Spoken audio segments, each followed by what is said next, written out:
Okay, have a nice welcome to a talk about open communication. And before I start, just a few words about me. I'm Judith, I'm a project coach. I love to support teams and I love to support people to have just a good time in their work. And we are 5 of us, all coaching, training, teaching, most of the times coaching, because the teams have to find their way of working. And one of the basics of good working is open communication, and that's why I want. That's the basis I want to talk about. I have to cite Robert C. Martin. You see, you have to cite the role models of the big brands. Then you get the right attitude. So the role of the professional developer is a communication role as well as a development role. Yes, that's. I think we have an idea of that, but it's not easy to talk open with trust about risks and failures. It's hard to do that, and I try to explain why is it so hard, and then I just give you a few examples how to get over that. And these are not basic principles, these are not best practices. I just can give you some ideas, and then you have to practice it on your own, and you have to find your way. When you look at the reasons why IT projects fail, you find that the number of 70% of the failed projects fail due to missing or misleading communication. We don't fail over the technique. We have a chance to get over that, but we don't understand what the other side wants.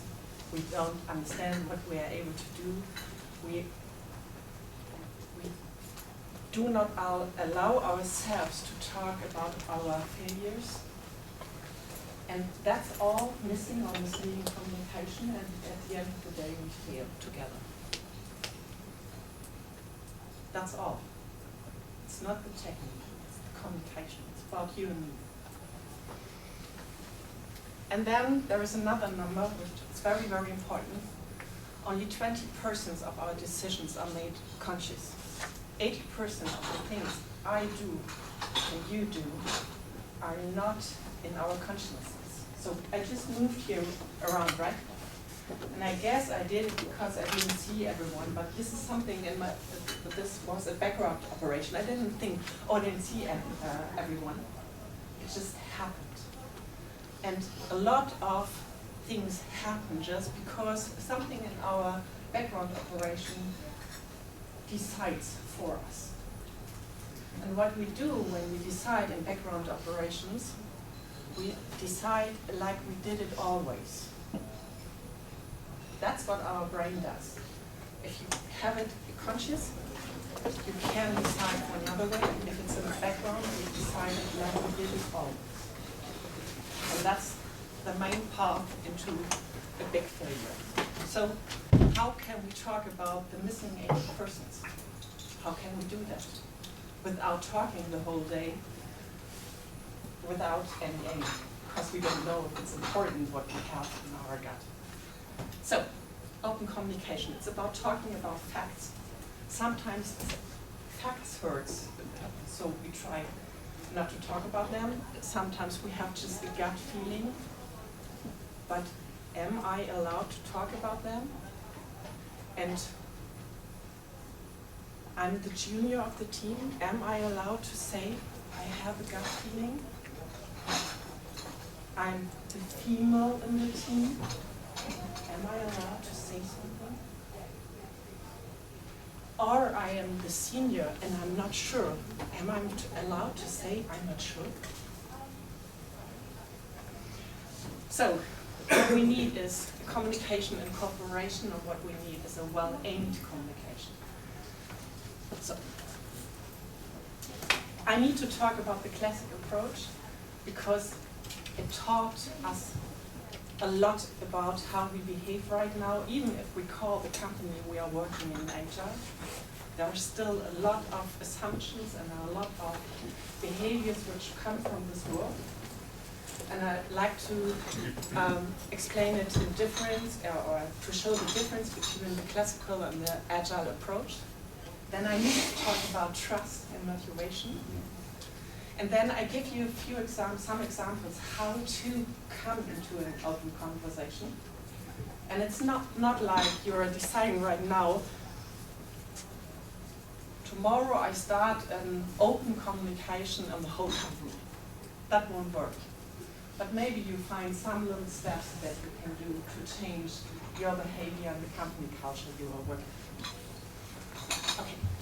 We have learned something, everyone in this room, and we learned it for 10, 12, 14, 15 years. I don't know how long you were in school, and I don't know how long you studied.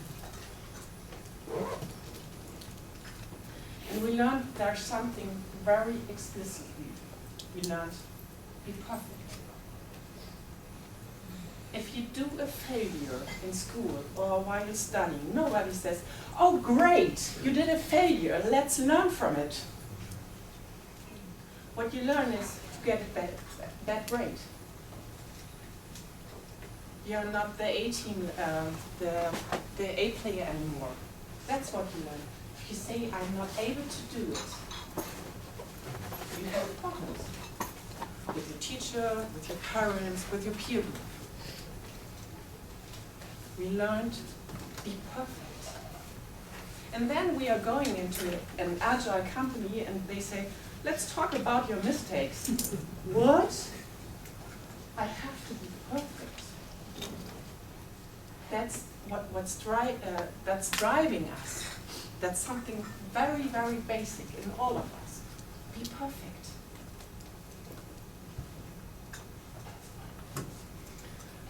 And then, with this in mind, let's look at the classical approach.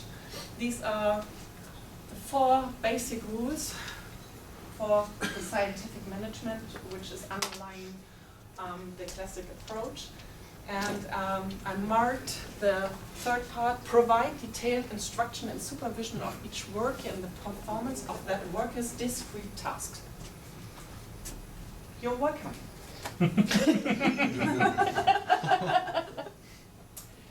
Am I allowed to say something? Because I get my discrete task, it comes over me. Someone has got the plan and he will supervise me and he will tell me exactly what to do. Am I allowed to talk about my gut feelings? And to be honest, this is one of the main concepts we have about our work, because business worked like this for centuries.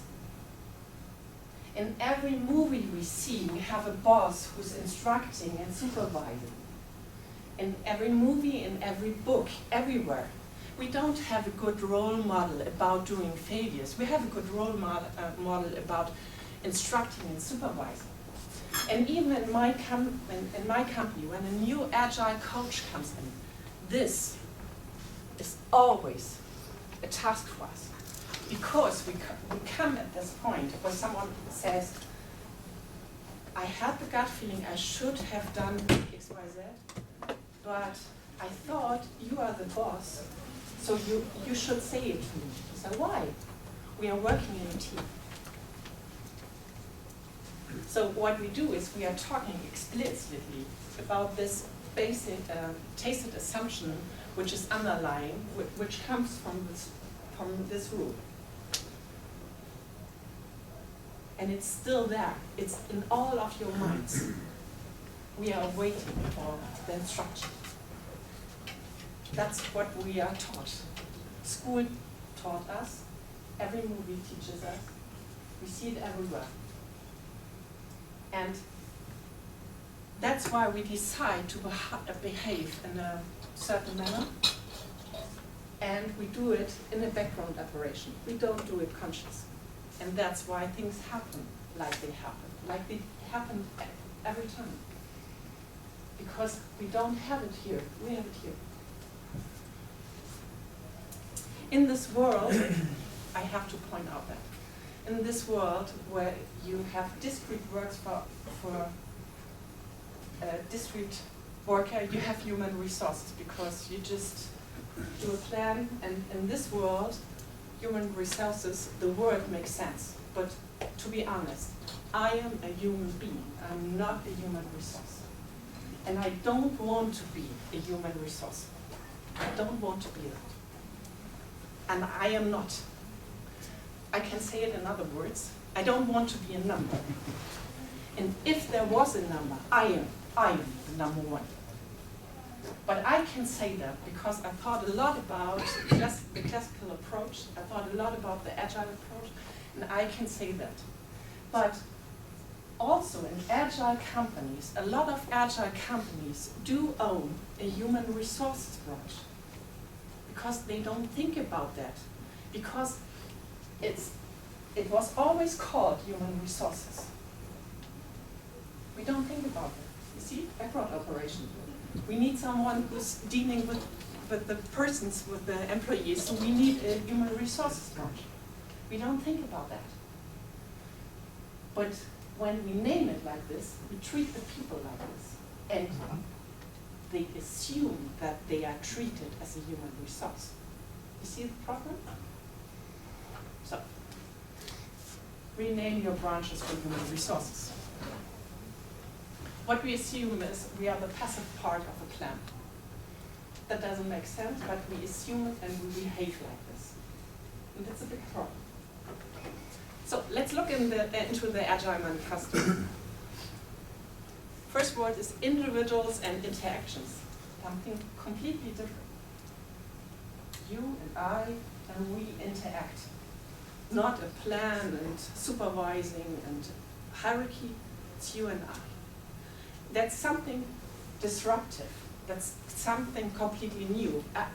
Actually, I don't know if the man who wrote this, if they really had this in mind, what this means. It's very personally.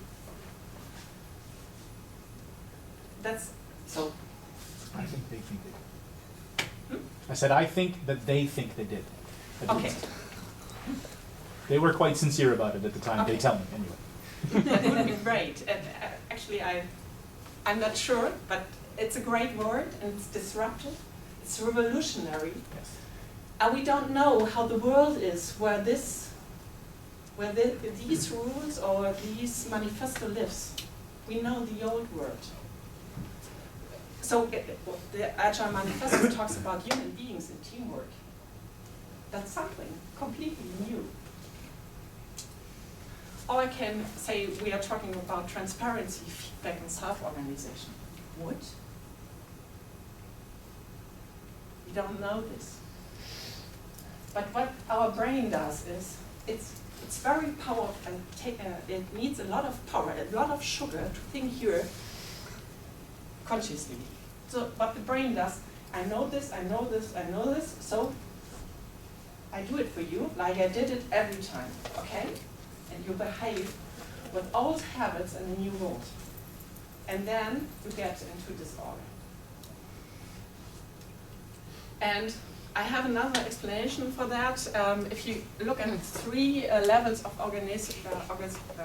company culture, then you see we have attributes where we can talk about. We can say, so how do our products look, how our projects, how do we uniform, which uniforms do we use, so even a black t-shirt with a black slogan and a jeans is a kind of uniform, it says something to me. And we can talk about our values, but what drives our habits and what drives our behavior is what we think how leadership is. It's how we think, how business works. And now people say we are working agile. And if you don't talk about that, what that means, then all people behave like they think it should be. But then everyone behaves in another way. becoming agile is becoming conscious about what you do. You have to talk about that. In the beginning, it's always very complicated, but be sure you come to that. So, and we can talk about this level easily, flyers and slogans. You can ask, how do we work? And then you can ask, why do we work like this? Why do we use this rule? Why do we do this? And then it comes to the point that we talk about the assumptions. And that's very important, to talk about the assumptions. If we do that, we will get better.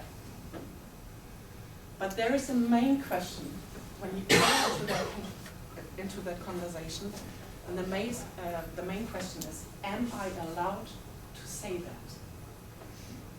Am I allowed to talk? And there are a lot of situations where we think we aren't. Maybe it's risky for us. Maybe it's risky for our job. Maybe it's risky because we criticize someone who doesn't want to be criticized because he's the boss. So maybe our teamwork is not so perfect. Maybe we have still some hierarchy unsaid. I know a lot of teams where Scrum Masters and Scrum coaches went over it, and afterwards they say we are self-organized teams and we follow these rules, and then they show the original Scrum rules. And then I say, you're not self-organized, you're following rules. But am I allowed to say, I think the third rule is not good for us? We should try to do it another way. Am I allowed to do that? Because the big Scrum coach was here, big named, and he said, that's the real way. Am I allowed to do that? Am I allowed to criticize? So, how do we get that? And we get there through trust. I have to trust that I'm allowed to do something, and I need to be motivated to do that. There must be something that helps me to say what I have to say, because it's a huge work to change its behavior. And if I don't have anything from that, I won't say anything. The effort for changing behavior is high. Am I rewarded for that? Does it fulfill something in me? Is it easier for me when I do this? That's very important. And don't try to explain everything with the team. There is an I in team still. And it's my effort, so I need to believe in effort. So, and is the result worth it? Main questions. Next question. What should I do? So I see a problem. What should I do? What do the others expect from me? Often we think we are in a special role, and the others have special expectations to this role. Often the seniors in a team think they have to provide big changes because they are the seniors. And the juniors think they are not allowed to say anything because they are the juniors. So we have to get rid of that. Everyone needs to say what he wants to say.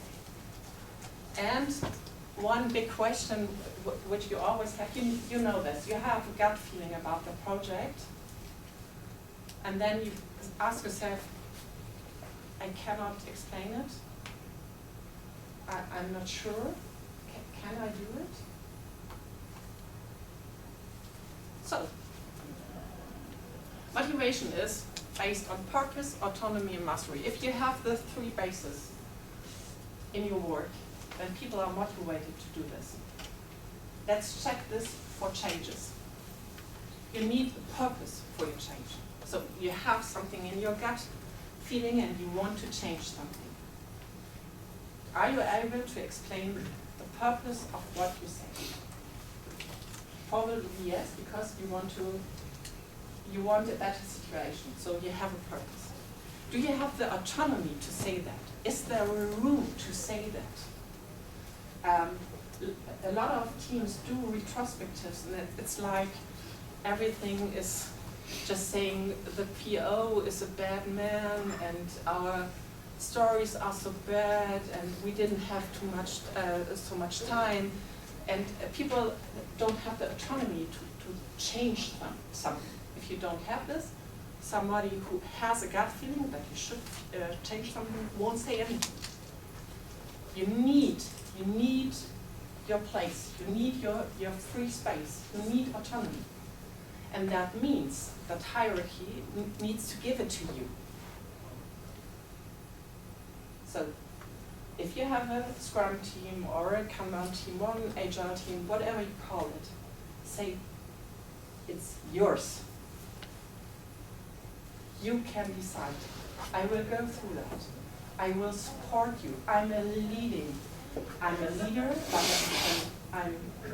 serving you. I'm serving you. You need to give it to the team, and the team needs to take it. And that's very complicated. You see, it's so easy to say our boss is not a good boss, and his project management is very, very bad. That's so easy. Doing it on your own, I mean, taking it to you, takes a while. And then the last thing we need so that we are motivated is we need the chance to get mastery, to master. We want to get better. We are human beings. We want to get better. So we need a chance to do that. So you need always the vision of when we do that, we have a chance to do a second iteration. Not only just change it, and if it's working, it's okay. We need, it's also about free space, we need a chance to master, and therefore we need time. And this is something that the team needs to take, or that someone has to give to the team. I can tell in another word, this is the Maslow hierarchy of needs, and here's safety, here's trust. And if you're not sure that you're fired or you get less loan or something like that, if you're not sure, you won't talk about that, what is in your gut feeling. You won't talk about that. You need safety. Safety, you need trust is based on that. And a lot of people say Agile is broken, and then they look into companies without trust. You see, it doesn't work. It can't work because there's no trust. So we have to work on that. We have to say, you're safe here. You won't be fired if you point out an own mistake or a mistake of someone else. You won't be fired if you are the person who names the risk. It's very, very important. And I trust in you and your knowledge, and I trust in your gut. Okay. So, and now for first steps into our open communication, because what we need now is we need a trustful environment, playing a new game with new roles. And before I do that, a little side remark, I'm very, very happy about Dave Snow's Canadian framework, because he gave me words for something I couldn't explain for years. So what he says is projects live in different areas, and there are something which are obvious, and there you can use best practices. And we have complicated scenarios, there we use good practices. And then we have complex systems where we need emergent practice, something which is learning and iterating. And then you have something where you build something completely new. There's chaos, and you need to build up a novel practice. And if your method doesn't fit to your area, then you're in disorder. And what a lot of people do is they say, I give you the best practice for doing Agile. What? I'm changing a company culture. I'm changing how we do business. I'm changing role models. I'm changing my idea how decisions are made in a company. And this shall be obvious? Did you do it? Did you say that? So in my world, Agile is a complex project. An Agile transition is a complex project. So what I can give to you is some ideas how to change things. And that might be a starting point for you for changing things. And then you have to merge. I can't give you a best practice. I would love to, but I can't do it. So I give you now some ideas how to change so that you can communicate openly in your company. So just some ideas, not best practices. I have a client who always asks for best practices, and then I showed him this, and now he always asks for non-best practices.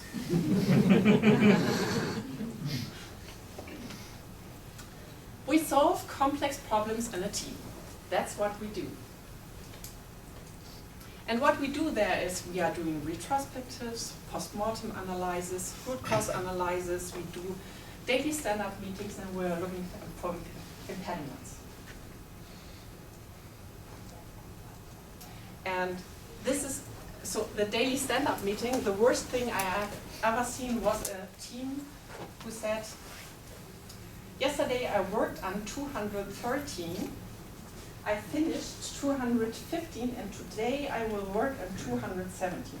These were the ticket numbers. Non-information. And it's a little bit tricky. So that was the conversation. That's not a daily stand-up meeting.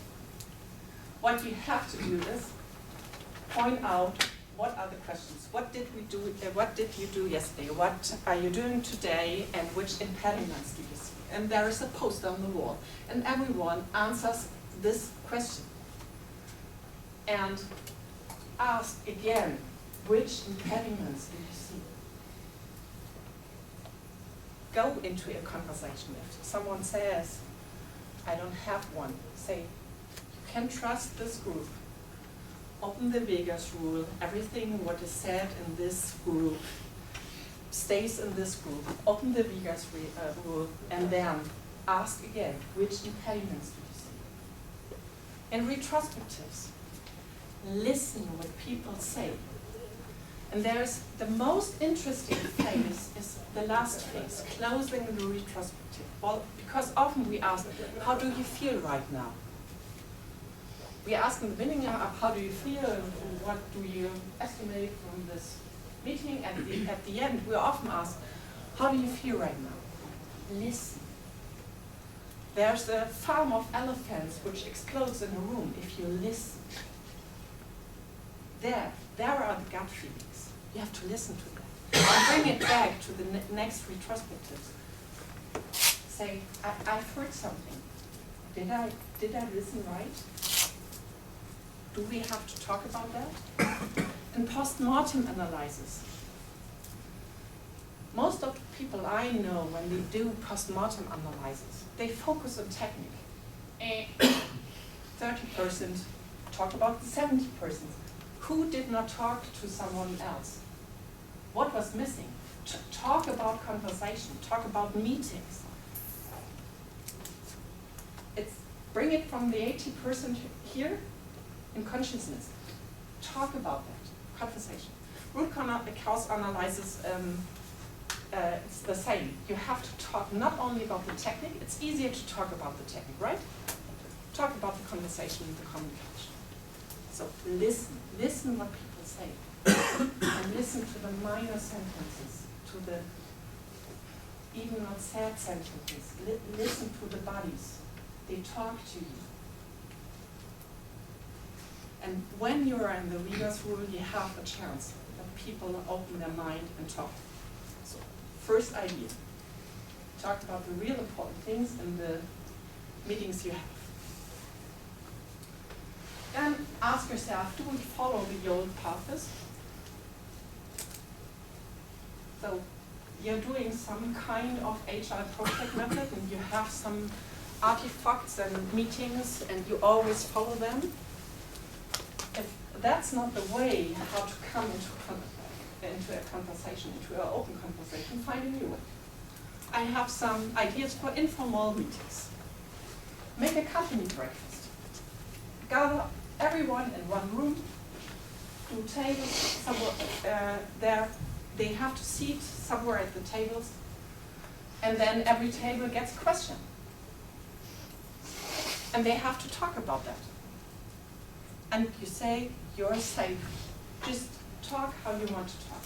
And it will open a communication. Or do a lunch lottery. I learned that in Great Britain the lunches are not so long, so do it with the time for tea. What is a lunch lottery or time for tea? You have just a small program which says, today Mark and Elizabeth are going for tea. Mark and Elizabeth don't know each other, but they have to talk together for 30 minutes. Do it with the whole company. That's amazing what's happening here. Because the next time Mark and Elizabeth meet while they are fetching their coffee or their tea, they are talking to each other and they have something they can provide each other and they know what is important for the others. So you come out of your normal role and you have a chance to open your communication. And if these are not your informal meetings, invent yours. So bring a company into conversation, bring your team into conversation, and find a place for that. Make it possible.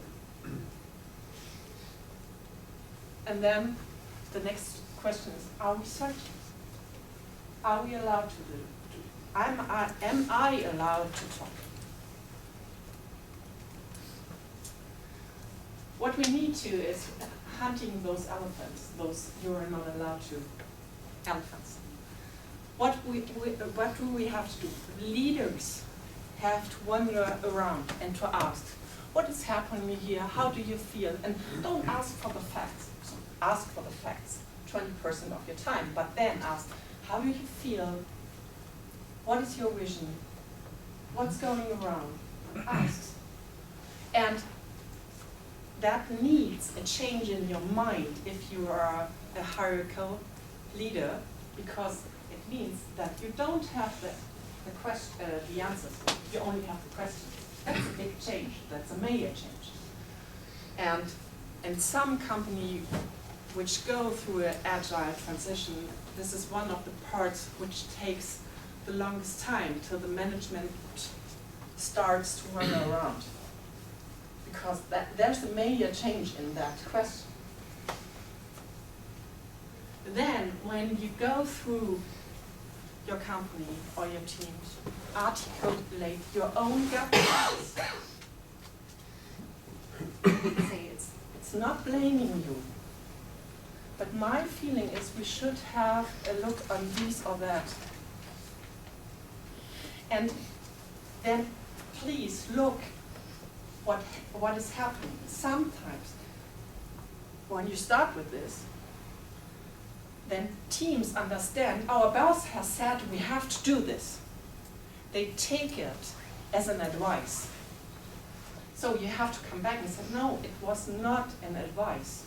It was my thinking about that. So please respect that and bring it into your conversation, into your thinking, but it's not in a vice, because that's the old word here, 80% classical hierarchical view, and it says you have to. If the boss says we should, then you have to. And then that's a very important job for the boss to say, no, you don't have to, but keep it in mind and have an answer for me. And then when you talk to someone else, sometimes you feel that there is an underlying gut feeling, something which is not pronounced. Then say, I have the feeling, you have the feeling that this is new. Is this right? Do I understand you right when I say it like this? And that brings you to a conversation, because then someone has to say, that's correct, or not this way, but I would say it's like that. And then you come into a conversation. That's something everyone can do. And it's amazing when you have someone who's a classical leader and you first come to him and say, I have a feeling that there are some underlying thoughts at yours. I try to explain it to you, what I feel, what you feel. That's an amazing start of an open conversation.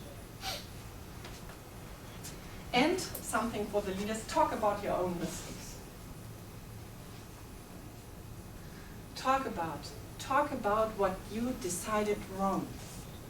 Talk about what you did wrong, and do it with promise. Because you acted because you thought it was the right way. And then you be a role model in making mistakes. And then say, what did we learn from that? How do we change our work since we recognize that this was a mistake? So talk about your own mistakes. And the last, do we have the right attitude? I said, be a role model, take small steps, and celebrate what's happening, because it will happen. If you start this conversation, great things will work.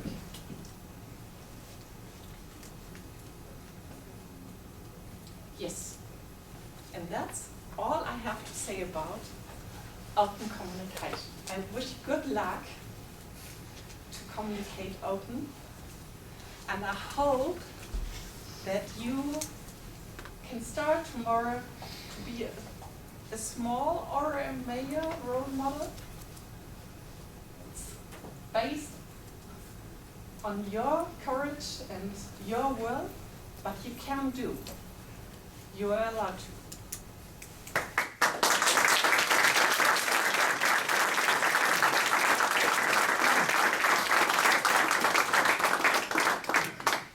Very much, Judith. What questions do we have for her?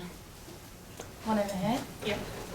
I don't know if you can do it in just a couple minutes, but do you have a story of using this kind of these approaches to help in a particularly low trust, difficult communication environment? We saw this in our company. It was a hard work. What we did is we tried to open the communication from, we had 3 levels of management.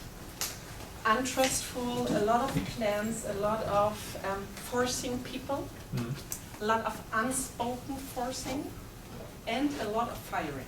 So, yeah. What we did. That sounds good. All right. Welcome in my world. So, what we did is we talked to the CEO and said, no firings anymore. We have to stop it. Maybe we can fire someone if he doesn't fit or she doesn't fit into the team, but now we stop that first. Then we did for all employees basic trainings in agile methods, and we talked the whole day about values, transparency, feedback, self-organization. And we didn't teach them to use Scrum or Kanban. We said, daily stand-ups, visualize your work in wallboards, and do retrospectives, and the rest you will find it. So that was for all employees. Then we coached all teams. So what we did is we had coaches which were around, which did coaching by wandering around. So if there's someone with a gut feeling when it doesn't happen like it should be, then there was a coach, discussed it with the team, and so they came into the conversation. On the other side, we talked to the management, said, here there's a lot of fear and things are not said because people are, they're anxious, they have anxious about their jobs. So what they did is, they gathered the whole company and they said, we are on a great, great journey, and actually we are on one ship and we can't, there's no one who can leave the ship right now. Except for he wants to. But no one will be forced to leave the ship. And then we did a lot of informal meetings, a lot of company breakfast. The company bought a new coffee machine, which was really, really great. Perfect. Coffee machine, right? That's a surprisingly good way to build trust. Is to get really good quality food or drinks or coffee. Yeah. It's amazing how easy that is. Yes. And actually, what I learned, this is something I learned in another company. There came a new CTO into the company, and he said, "I learned from my former company, we need a good company coffee machine, and then he tried to order one. But it was a really, really complicated company, and he was the CTO, he was able to sign the bill, right? But it took, I guess, 7 weeks till the coffee machine was in the kitchen. That's good. So it took a lot, but they celebrated him because he said, that's bad coffee, I'm not willing to take that. We need good coffee. And everyone said, yeah, he's right, but he won't deliver. Right. We know our bureaucracy. And he shipped after 7 weeks. And they celebrated him for that. And nowadays, this kitchen is very, very important. Do we have another question there? Yes. I'm a team leader and I've actually been struggling for quite some time to get my team to be more self-managed and self-organised. I'm interested in the comments you're talking about am I able to discuss something, your gut feelings? And I think one, I've been promoting that, but I think one part that people fear is rejection.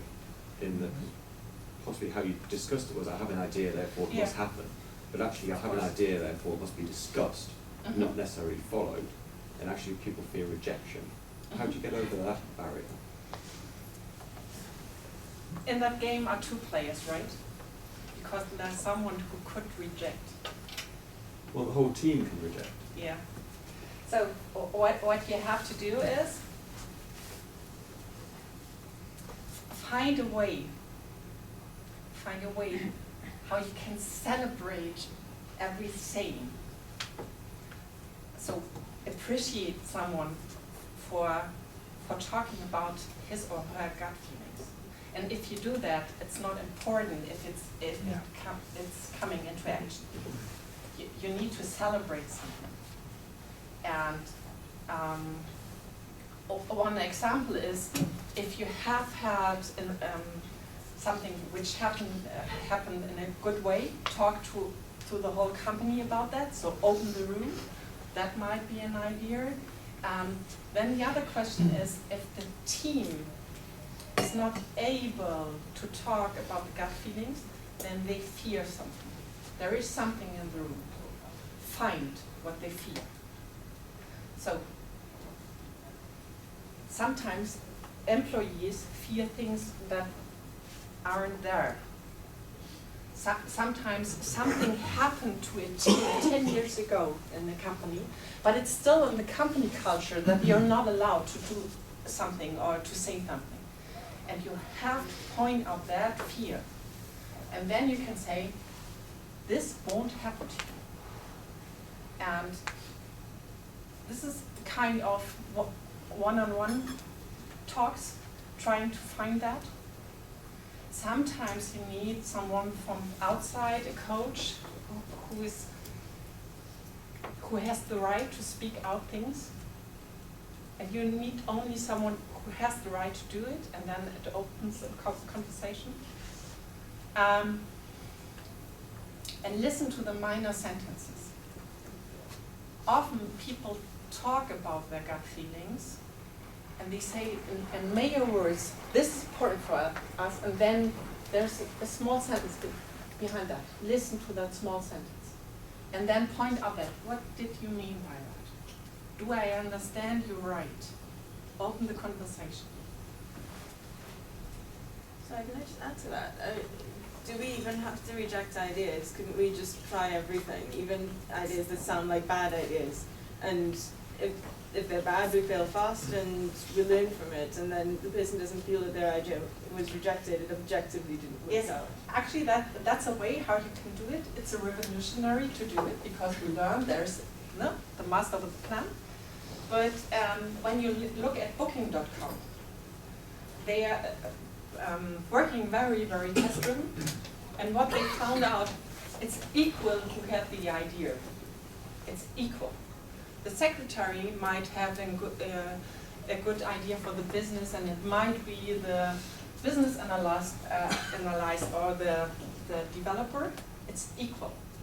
So what they are doing is trying everything, bringing it out, looking what's happening, and then they are developing it in the right way afterwards. So that's a way how to do it.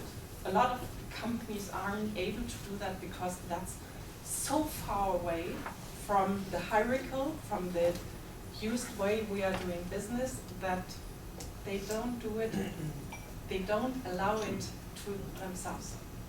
Because it's so far away, it's too much revolution. And I prefer that way. So minimum viable product, try. Talk what you have, test what you have, communicate with your customers, see what's happening. And what I learned is, and even my advice, so this is something about me, I was a big manager in a digital agency, and I had a strong feeling of what is right or wrong. I forced a lot of teams to do what I thought they have to do. But what I learned is, when you try what people say, there are a lot of ideas which work, and which work even better than my ideas. But this is something that's not easy if you were taught in the hierarchical way to try to. But advertise for that, it works.